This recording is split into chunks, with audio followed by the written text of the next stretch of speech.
हो गए हैं एक और शख्स के हम, मगर इस शख्स का जवाब कहाँ।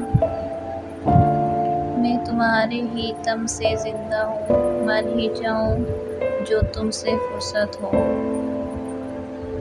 कितना रोया था मैं तेरी खातिर, अब जो सोचूं तो हंसी आती है।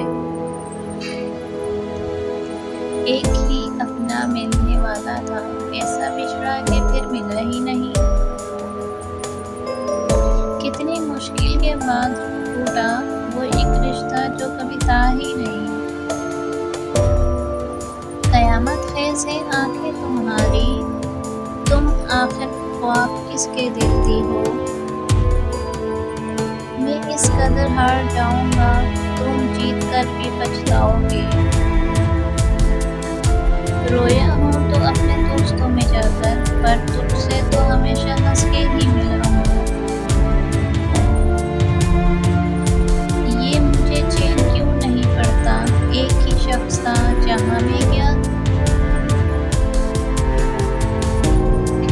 तुम्हारी याद में जीने की आरज़ू है अभी, कुछ अपना हाल संभालो अगर इजाज़त हो।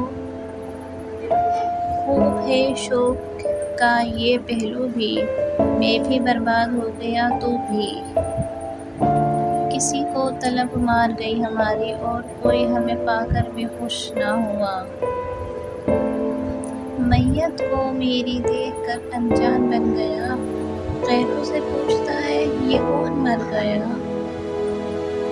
जब बिखरेगा तेरे रुखसार पे तेरी आँख का पानी, तुझे एहसास तब होगा मोहब्बत किसको कहते हैं। कभी जब मुद्दतों के बाद उसका सामना होगा, सिवाय पास से अदब तकल्लुफ़ और क्या होगा। वो मुझे पढ़ पाए इतनी इसकी तालीम नहीं। वीडियो पसंद आए तो प्लीज़ लाइक ज़रूर कीजिएगा। अल्लाह हाफ़िज़।